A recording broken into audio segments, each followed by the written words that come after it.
Sekarang kalian mengatakan bahwa kita akan mendengarkan aspirasi dari masyarakat. Kita akan melaksanakan aspirasi dari masyarakat tanpa menjelaskan aspirasi apa yang kalian maksud, aspirasi apa yang kalian dengar dari masyarakat. Sudah terlalu banyak kata-kata kosong, janji-janji kosong yang dilemparkan kepada kita semua dan tidak ditepati. Tapi kali ini kita menuntut kalian untuk punya akuntabilitas, untuk bertanggung jawab dengan kata-kata kalian bahwa kalian akan melakukan aspirasi dari masyarakat.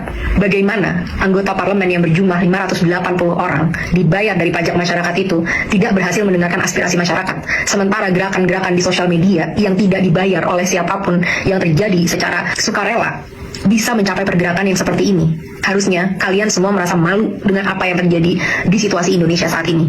Akan kita perjelas apa tuntutan kita. Kita mau kalian bertanggung jawab dan bertingkah sesuai dengan apa yang kalian janjikan. Kali ini kalian tidak bisa lari dan tidak bisa berkilah lagi, karena aspirasinya sudah sangat jelas dari masyarakat. Pada sebelum 5 September pukul 23.59, ini adalah 12 hal yang kita tuntut dari kalian kalau memang kalian mau menunjukkan bahwa kalian masih berpihak kepada masyarakat. Pertama, sahkan rancangan undang-undang perampasan aset sekarang juga sebelum 5 September tengah malam. Kedua, pecat anggota DPR yang terbukti menghina rakyat, Ahmad Syaroni, Deddy Sitorus, Bambang Pacul, dan yang lain-lain itu yang berjoget-joget di parlemen. Mereka yang hanya mewakili kepentingan partai politik dan tidak kredibel untuk merepresentasikan kita, apalagi membuat kebijakan-kebijakan. Kita minta KPK, pahlawan kita, untuk segera cek seluruh harta dan aset mereka. Apakah itu didapat dari uang yang benar-benar legal atau ada permainan-permainan dari harta-harta tersebut. Crazy rich itu tidak mungkin bisa sekaya itu tanpa melakukan hal-hal yang tidak dibenarkan secara hukum. 3. Bebaskan pihak-pihak yang kalian tahan karena menyampaikan aspirasinya. Jangan salahkan semua terhadap masyarakat. Kalian juga harus bisa refleksi kenapa masyarakat bisa sampai semarah itu. Karena kalian selama ini sudah benar-benar tuli dan mati empati terhadap aspirasi dari masyarakat.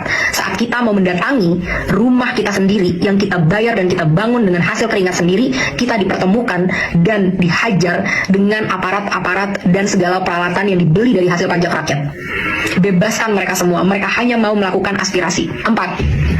Reformasi DPR. Kalau memang kalian tidak mau DPR dibubarkan, maka reformasi habis-habisan bagaimana cara kalian bekerja. 1. Audit secara transparan. Apa isi dari anggaran 9,6 triliun per tahun di tahun ini dan tahun depan? Apa itu? Setiap sennya kita mau tahu dengan jelas. Dan setelahnya, setelah 7 hari, kita mau kalian laporkan penyerapan anggarannya setidaknya setiap bulan kepada rakyat. Kita mau tahu apakah investasi kita itu benar-benar membuktikan dan memberikan kesejahteraan, atau ini semua hanya investasi bodong untuk kepentingan pihak-pihak tertentu. 2. Rampingkan segala anggaran. Tidak ada tunjangan ini, itu, tunjangan beras, dan lain sebagainya. Dan rampingkan jumlah anggota DPR. Bersihkan DPR dari pengkhianat-pengkhianat rakyat, pengkhianat-pengkhianat bosnya sendiri. Potong semua anggaran yang tidak urgent untuk kesejahteraan masyarakat. Rapat-rapat, kunjungan kerja ke luar negeri, patwal, dan semua itu tidak ada hubungannya dengan kesejahteraan masyarakat. Hentikan budaya gila hormat, karena kalian semua adalah karyawan. Bertingkahlah seperti karyawan. 3. Tolak mantan napi korupsi sebagai anggota DPR ataupun anggota BUMN. Tidak ada lagi penghargaan terhadap pengkhianat bangsa yang merampok kekayaan rakyat. 4. Hapuskan semua perlakuan istimewa yang menciptakan kesenjangan antara rakyat dan parlemen, yang membuat parlemen mati empatinya dan tidak mampu membuat kebijakan yang berpihak kepada rakyat. Contohnya, bayar pajak tidak boleh lagi ditanggung oleh APBN, harus ditanggung oleh individu. Kita tidak mau lagi melihat ada pengawalan khusus terhadap anggota parlemen. Mereka harus bertingkah layaknya masyarakat. Semua hidup kita urgent, apalagi kita yang bayarin gaji kalian dan infrastruktur dan operasional keberlangsungannya negara ini. Kita yang lebih penting dibanding kalian. Transportasi, tidak ada tunjangan mobil, cukup tunjangan untuk naik transportasi umum. 4.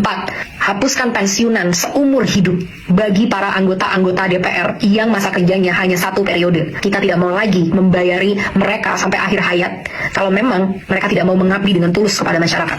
Kedepannya, kita mau KPK atau BPK untuk meninjau dan memeriksa harta dari segala anggota DPR, dan kita mau transparansi yang besar-besaran.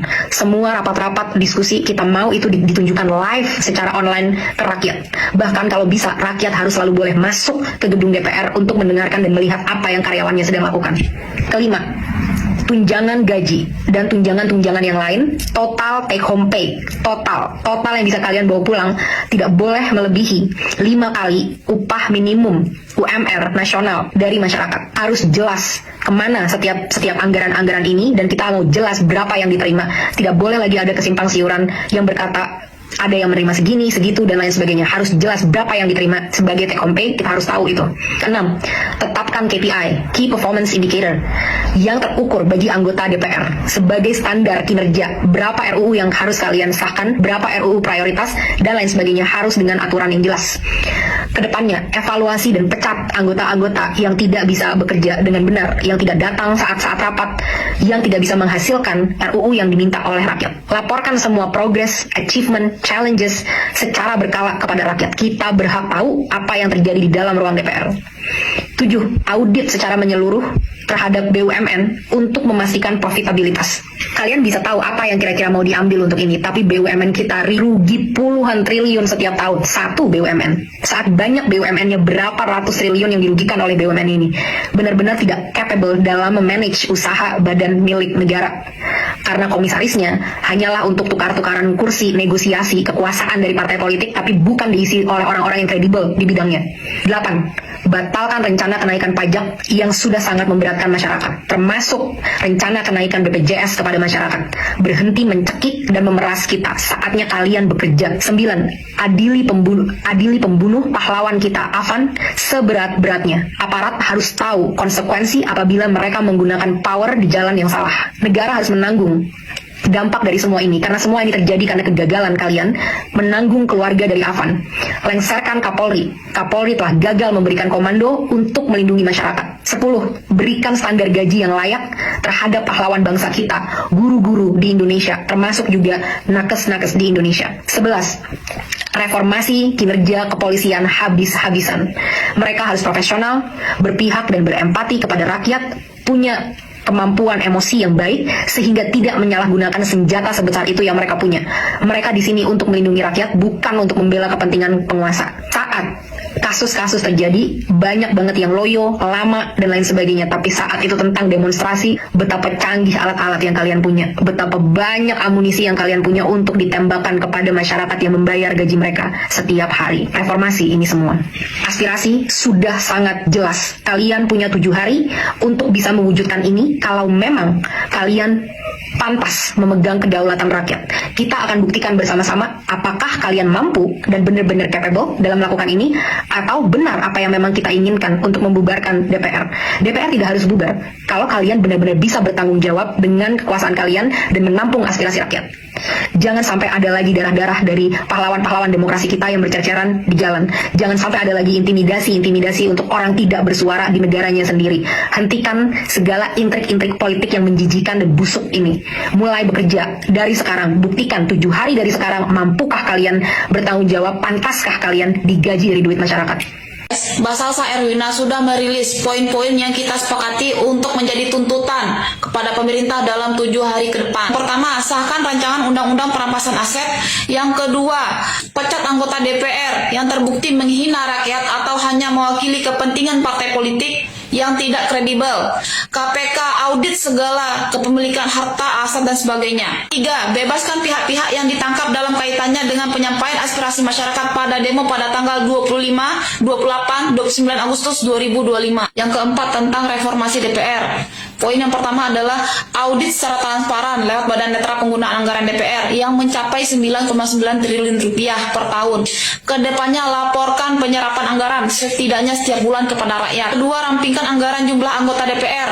Potong semua anggaran yang tidak urgent bagi kesejahteraan rakyat. Ketiga, tolak mantan napi korupsi sebagai anggota DPR dan BUMN. Keempat, hapuskan perlakuan istimewa yang menciptakan kesenjangan dengan rakyat seperti PPh pasal 21 ditanggung oleh PBN, sistem pengawalan khusus, transportasi cukup menggunakan transportasi umum yang gratis. Yang keempat, pensiun seumur hidup bagi masa kerja 1 tahun periode. Kedepannya, KPK meninjau dan memeriksa setiap anggota DPR. Siarkan segala sidang dan rapat secara live, transparan dengan masyarakat. Tuntutan yang kelima, turunkan gaji dan tunjangan tunjangan anggota DPR dengan batas take home pay maksimal 5 kali UMR, disertai dengan kejelasan dan transparansi gaji. Yang keenam, tetapkan KPI yang terukur bagi anggota DPR sebagai standar kinerja. Kedepannya, evaluasi dan pecat yang tidak bisa memenuhi target. Laporkan progress, achievement, challenges secara berkala pada rakyat. 7. Audit secara menyeluruh terhadap BUMN untuk memastikan